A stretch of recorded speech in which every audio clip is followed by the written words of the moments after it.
अगर आपको शदीद किस्म का हेयर फॉल है, अब तो गंजपन भी दिख रहा है, बॉल पैचेस हो गए हैं, जगह जगह से अब आपके बाल टूटना शुरू हो गए हैं, तो आज की रेमेडी आप लोगों के बालों को दोबारा से रिवाइव कर सकती है। आज की रेमेडी में हम कोई आम इंग्रेडिएंट यूज नहीं कर रहे। ये एक ऐसा इंग्रेडिएंट है जो कि अवेलेबल तो होता है, लेकिन काफी लोग अपने बालों की हेयर केयर में यूज करते ही नहीं है। और स्पेशली आज उस इंग्रेडिएंट से हम बनाएंगे इन्फ्यूज्ड ऑयल। आपने पहले बहुत सारी वीडियोस ऐसी देखी होंगी कि जिसमें इन्फ्यूज्ड ऑयल के नाम पर काफी सारे इंग्रेडिएंट्स एक साथ बताए जाते हैं और इन सारी चीजों को एक साथ मिलाकर उबाल दिया जाता है, और फिर लोग कहते हैं कि किसी को ऑयल सूट नहीं कर रहा, किसी को उससे इचिंग हो गई और किसी को बिल्कुल रिजल्ट्स मिले ही नहीं। जितनी ऑयलिंग की बाल उतने ज्यादा झड़ने लगे। आज हम वो बात डिस्कस करेंगे जो अक्सर वीडियोस में क्लियर होती ही नहीं है, और वो है इंग्रेडिएंट्स डालने की सीक्वेंस, टाइमिंग और प्रॉपर ट्रीटमेंट।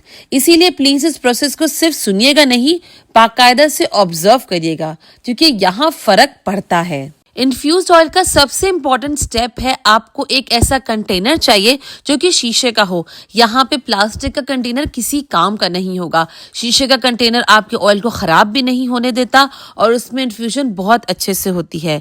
इन्फ्यूज ऑयल के लिए सबसे पहले आपको चूज करना होता है बेस ऑयल। अक्सर लोग यहीं से गलती स्टार्ट कर देते हैं। वो सोचते हैं कि बस कोई भी ऑयल ले लो, बाकी चीजें काम करेंगी, लेकिन सच ये है कि बेस ऑयल ही डिसाइड करता है कि इन्फ्यूजन स्कैल्प तक पहुंच भी पाएगी कि नहीं। मैंने यहाँ पर नारियल का तेल लिया है। कोकोनट ऑयल क्योंकि बहुत कॉमन है, लेकिन सबके लिए परफेक्ट नहीं होता। कोकोनट ऑयल हेयर शेफ्ट के अंदर तो घुसता है और प्रोटीन लॉस को कम भी करता है, लेकिन ये ज्यादा सूट करता है मीडियम पोरोसिटी और हाई पोरोसिटी वाले बालों को। लो पोरोसिटी के लिए कोकोनट ऑयल खाली आप इस्तेमाल नहीं कर सकते, क्योंकि ये कभी कभी बिल्डअप कर देता है और बालों को स्टिफ फील देता है, फ्रीजी तक बना सकता है। लेकिन अगर आप कोकोनट ऑयल इस्तेमाल करना चाहते हो और अगर आपके बाल लो पोरोसिटी वाले हैं तो आप इसमें यूज कर भी सकते हो, लेकिन मेक श्योर कि कोकोनट ऑयल के साथ आप दूसरा भी कैरियर ऑयल मिक्स करोगे। और ये कैरियर ऑयल बादाम का तेल हो सकता है, आर्गन ऑयल हो सकता है, जोजोबा ऑयल हो सकता है। लेकिन अगर आपके बाल मीडियम या हाई पोरोसिटी है तो बस आप खाली प्लेन कोकोनट ऑयल भी इस्तेमाल कर सकते हो। अगर आपको किसी वजह से नारियल का तेल सूट नहीं करता तो ऑल्टरनेटिव्स भी बहुत अच्छी हैं, जैसे कि आप ग्रेप सीड ऑयल यूज कर सकते हो। ये ऑयल लाइट वेट होता है और इसका टेक्सचर और ऑयलीनेस हमारे स्कैल्प के ऑयल से मिलता जुलता होता है। अगर आपके मीडियम पोरोसिटी वाले बाल हैं तो आप ऑलिव ऑयल भी यूज कर सकते हो। हाई पोरोसिटी वाले बाल है तो आप एवोकाडो ऑयल, मस्टर्ड ऑयल यानी कि सरसों का तेल, ये सारे ऑप्शंस भी आपके पास अवेलेबल है। इस वीडियो में मैंने नारियल के तेल को एग्जाम्पल के तौर पे यूज किया है, लेकिन आप अपनी पोरोसिटी के हिसाब से ही ऑयल इसमें चूज करोगे तो ज्यादा बेटर रहेगा। अब 1 कप बेस ऑयल यहाँ पर काफी है, इतना ही आपको लेना है। ज्यादा ऑयल लेने से इन्फ्यूजन स्ट्रांग नहीं होती, बल्कि कंट्रोल और ज्यादा मुश्किल हो जाता है। काफी लोग मुझसे पूछते हैं कि नारियल का तेल सर्दियों में कैसे हम इन्फ्यूज करेंगे, वो तो जम जाएगा। तो मैं आज आपको उसकी भी ट्रिक बताऊंगी। यहाँ पर हमें बेस ऑयल को चूल्हे पे पकाना नहीं है। इस ऑयल को पहले इस कंटेनर में डालकर थोड़ा सा सेटल होने दीजिए। 2 से 3 मिनट के बाद आप डालेंगे इसमें पहला इंग्रेडिएंट जो कि है मोरिंगा। और यहाँ एक इम्पॉर्टेंट बात समझना बहुत जरूरी है। इस पर्टिकुलर रेमेडी में मोरिंगा मेन एक्टिव इंग्रेडिएंट है और बाकी इंग्रेडिएंट्स इसको सपोर्ट करते हैं, इसलिए मोरिंगा को सबसे पहले ऐड किया जाता है। और आप इस रेमेडी के लिए मोरिंगा स्किप नहीं कर सकते। हाँ, अगर आपके पास मोरिंगा के पत्ते हैं तो वो ऐड कर लो, पाउडर है मेरी तरह था वो ऐड कर लो, लेकिन मोरिंगा जरूरी है। मोरिंगा को पहले ऐड करने का रीजन ये है कि मोरिंगा ऑयल के एनवायरनमेंट के साथ सेट होती है, बाकी इंग्रेडिएंट्स बाद में उसको डिस्टर्ब नहीं करते। अगर मोरिंगा को बाद में ऐड किया जाएगा तो इन्फ्यूजन अनइवन हो सकती है और मोरिंगा का रोल हल्का सा वीक हो सकता है। अब मोरिंगा के लिए अगर आपके पास मोरिंगा के सूखे पत्ते हैं तो आप उसे 2 से 3 चम्मच ले सकते हो। अगर पाउडर है तो आप इसमें 1 से 1.25 चम्मच ऐड करोगे। ज्यादा मोरिंगा ऑयल को बिटर बना सकती है और स्कैल्प के लिए बहुत ही अननेसेसरी हो जाती है। हमेशा लोग सोचते हैं कि ज्यादा इंग्रेडिएंट डालेंगे तो ऑयल ज्यादा पोटेंट बनेगा, ये सच्चाई नहीं है। इसका एक प्रॉपर रेशो और बैलेंस होता है जो कि आपको फॉलो करना जरूरी है। मोरिंगा को डालने के बाद आपको उसको अच्छे से हिलाना है कि मोरिंगा और ये ऑयल आपस में एकजुट एक जान बन जाए। अब इसको आपको 2 मिनट ऐसे ही रहने देना है। अब हम डालेंगे नेक्स्ट इंग्रेडिएंट जो कि है मेथी दाने यानी कि फेनुग्रीक सीड्स। लेकिन ध्यान दीजिएगा, फेनिग्रीक को आप चाहो तो डायरेक्ट भी इसमें ऐड कर सकते हो, लेकिन अगर आप चाहते हो कि इसकी पोटेंसी और इंक्रीज हो तो मैं आपको एक ऐसा तरीका बताती हूँ जिससे मेथी दाने की पोटेंसी हेयर ग्रोथ के लिए और हेयर लॉस कंट्रोल के लिए और ज्यादा डबल हो जाती है। इसके लिए आपको थोड़े से फेनिग्रीक लेने हैं, इनको ना ही क्रश करना है ना ही इनका पाउडर बनाना है। आपको इनको थोड़े से पानी में थोड़ी देर के लिए सोक कर देना है। अगर टाइम कम है तो गर्म पानी में करोगे तो जल्दी एक्टिवेट होगा, और अगर टाइम ज्यादा है तो ओवरनाइट के लिए आप इसे रूम टेम्परेचर पे भी रख सकते हो। लेकिन ख्याल रहे कि सोक करने के बाद आप इसे हमेशा कंप्लीटली ड्राई करोगे, कोई भी गीली चीज ऑयल में नहीं जानी चाहिए। सोक कर ड्राई करने से फेनिग्रीक ऑयल के साथ स्मूथली एडजस्ट होती है और ऑयल आपका हैवी भी नहीं होता, बिल्कुल लाइट वेट रहता है। फेनिग्रीक को मोरिंगा के बाद ही ऐड करना, रीजन ये है कि फेनिग्रीक ऑयल के टेक्सचर को इफेक्ट करती है। अगर पहले डाल दिया जाए तो ऑयल आपका बहुत थिक हो जाएगा, इसलिए हम पहले मोरिंगा को ऑयल के साथ सेट करेंगे और फिर हम फेनिग्रीक सीड्स डालेंगे। अब बात करते हैं नेक्स्ट इंग्रेडिएंट की, जो कि हमारी मुलेठी यानी कि लिकोराइस रूट। लिकोराइस बहुत ही जेंटल भी होती है और बहुत स्ट्रॉन्ग भी होती है। ये डिपेंड करता है कि आप इसे यूज कैसे कर रहे हो। मुलेठी के आपको इस तरीके से पीसेस लेने हैं। मुलेठी को हम डायरेक्ट इस ऑयल में ऐड नहीं करेंगे, आप सेपरेटली एक बोल लोगे, उसमें वही बेस ऑयल डालोगे जो कि आपने पहले लिया था। मैंने रेमेडी के लिए नारियल का तेल लिया था तो मैं यहाँ पे नारियल का ही तेल लूंगी। आप जो भी ऑयल यूज करोगे आप वही ऐड करोगे। अब थोड़े से ऑयल में आप इस मुलेठी को डालोगे, लेकिन इस मुलेठी को हमको एज इट इज ऐड नहीं करना, आपको उसे किसी कपड़े में बांधना है। कोई भी कॉटन का कपड़ा हो, मसलिन क्लॉथ हो, उसमें इसको बांधो।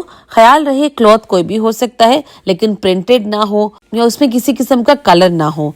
इसका फायदा ये होता है कि अगर आप इस तरीके से कपड़े में डालकर इसको ऐड करोगे तो जो मुलेठी है वो ऑयल को अच्छे से सूद करेगी, लेकिन ऑयल को बहुत ज्यादा ओवर पावर नहीं करेगी। ये एक प्रोटेक्टिव मेथड है जो कि स्कैल्प को इरिटेशन से बचाता है। इसे हम अलग से ऑयल में इन्फ्यूज करेंगे और बाद में इसको पहले वाले ऑयल में, जो कि हमारा मेन ऑयल है, उसमें ऐड करेंगे।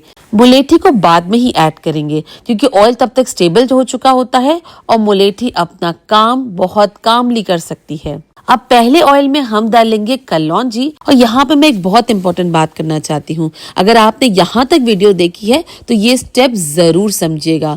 कलौंजी को ज्यादा हीट यानी कि गर्माश पसंद नहीं होती और इसकी क्वांटिटी भी ज्यादा नहीं चाहिए होती, इसीलिए अगर कलौंजी को इन्फ्यूज मेथड से बनाओगे तो आपके लिए ज्यादा बेटर है और इसकी क्वांटिटी भी आपको लिमिटेड ही रखनी होगी। कलौंजी बहुत छोटे दाने होते हैं, आप इसे एज इट इज भी यूज कर सकते हो, लेकिन अगर आप इसे क्रश करना चाहो किसी भी रेमेडी के लिए तो हमेशा कलौंजी को बहुत लाइटली क्रश करना, बिल्कुल पाउडर बनाकर यूज मत करना, क्योंकि पाउडर बनाने से आप किसी भी रेमेडी में डालोगे तो इसकी स्मेल बहुत ज्यादा तेज और ओवर पावर हो जाती है, और अगर स्कैल्प सेंसिटिव है तो आपके लिए ये नुकसान दे सकती है। कलौंजी को लास्ट में डालने का रीजन ये होता है कि अब ऑयल थोड़ा सा एक्टिवेट हो चुका होता है और कलौंजी अपनी प्रॉपर्टीज अब लूज नहीं करती। ये स्टेप ऑयल को बैलेंस बनाता है। अब आती है इन्फ्यूजन की बारी। इस ऑयल को आपको एज इट इज बंद करके रखना है और सिर्फ 1 घंटे के लिए फिलहाल रखना है। 1 घंटे के बाद आप ये ऑयल दोबारा से खोलोगे और जो हमने मुलेठी का ऑयल अलग से बना के रखा था उस ऑयल को इसमें ऐड करोगे। पहले मुलेठी का कपड़ा उठाओ और उसे अच्छे से निचोड़ लो ताकि उसमें सोक हुआ जितना भी ऑयल है वो उस कपड़े में से निकलकर उस ऑयल में आ जाए और आपके पास उतनी क्वांटिटी रेडी हो जो कि आप अपने मोरिंगा के ऑयल में मिक्स कर सको। अब इस ऑयल को 1 घंटे के बाद आप मोरिंगा के ऑयल में ऐड करोगे और उसे अच्छे से एक दफा मिक्स कर लोगे, फिर आप इसे बंद करके रखोगे। अब यहाँ पे जो लोग मुझे सुन रहे हैं जरा गौर से सुने। यहाँ पे मैं आपको प्रॉपर तरीका बताती हूँ कि इन्फ्यूजन का प्रॉपर वे क्या है। सेफ इन्फ्यूजन के लिए इसे आपको 2 दिन तक के लिए इन्फ्यूज करना है, विच मीन्स 48 आवर्स। आपको इसको धूप में रखने की जरूरत नहीं है, आप इसे किचन काउंटर टॉप पे ही रख सकते हो। बहुत गीली जगह भी ना हो, बहुत धूप भी ना हो। ये स्लो प्रोसेस है, ये न्यूट्रिएंट्स को प्रोटेक्ट करता है, ऑयल्स को स्टेबल बनाता है और स्कैल्प के लिए बहुत ही जेंटल होता है। इन्फ्यूजन के दौरान हम नोट करेंगे कि आहिस्ता आहिस्ता ऑयल का कलर थोड़ा सा गाढ़ा और डीप होता जाएगा। स्मेल भी हल्की बहुत चेंज होगी। अगर आपको बहुत ही गंदी स्मेल आ रही है इसका मतलब है कि आपने इसमें कोई भी पानी वाला इंग्रेडिएंट डाला है या ये ऑयल खराब हो चुका है। लेकिन अगर आप मेरे तरीके से बनाओगे ये ऑयल महीनों महीनों तक खराब नहीं होगा। अब 2 दिन इन्फ्यूजन कंप्लीट होने के बाद आपको इस ऑयल को स्ट्रेन करना है और ख्याल रहे कि इस ऑयल को अगर आप ग्लास बॉटल में लोगे और जितने भी बोल, चम्मच जो भी आप यूज करते हो अगर वो साफ होगी और ड्राई होगी तो आपको ऑयल खराब नहीं होगा।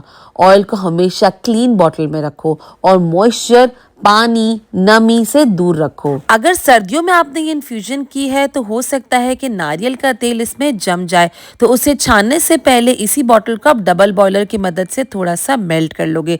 डबल बॉयलर में ये तेल डायरेक्टली बॉयल नहीं होता। अगर आपको नहीं पता कि कैसे डबल बॉयलर मेथड यूज करते हैं तो आप कमेंट कर सकते हो, और जिन लोगों को पता है उसकी प्रॉपर टेक्निक, आप लोग बाकी लोगों की हेल्प जरूर करना। ये ऑयल आपको शैम्पू करने से पहले लगाना है तो ये बेस्ट काम देगा और ये आपको कुछ ही महीनों में बहुत अच्छे रिजल्ट देगा। और इसकी सबसे पहली साइन होगी कि आपको आपके बालों का टेक्सचर बहुत खूबसूरत लगने लगेगा। लेकिन कभी भी इसे या किसी और ऑयल को आप डेली मत लगाया करो। ओवर यूज से ग्रोथ फास्ट नहीं होती, बल्कि स्कैल्प ओवरवेल्म हो जाता है और आपके फॉलिकल्स क्लॉग्ड हो जाते हैं। इस ऑयल का काम मिरेकल दिखाना नहीं है, इसका काम है स्कैल्प के एनवायरनमेंट को इम्प्रूव करना। और जब स्कैल्प हेल्दी होगी तो हेयर नेचुरली रिस्पॉन्ड करेंगे ही करेंगे। इंग्रेडिएंट कम या ज्यादा होने से फर्क नहीं पड़ता, मेथड सही हो तो रिजल्ट स्ट्रॉन्ग होता है। ऐसे ही साइंटिफिक रेमेडीज मैं अपने चैनल पे अक्सर लेके आती हूँ और काफी लोगों को इससे फायदा भी हुआ है। लेकिन हर किसी का स्कैल्प और हेयर टाइप डिफरेंट होती है, इसीलिए मैं कुछ ऐसी चुनिंदा मेंबरशिप ओनली वीडियोस लेकर आई हूँ जिससे आपको बेनिफिट हो सकता है। ये देखने के लिए आप यहाँ पे मेंबरशिप ज्वाइन कर सकते हो। स्पेशली वो शैम्पू जरूर देखना जिससे बहुत सारे लोगों को बहुत फायदा हुआ है।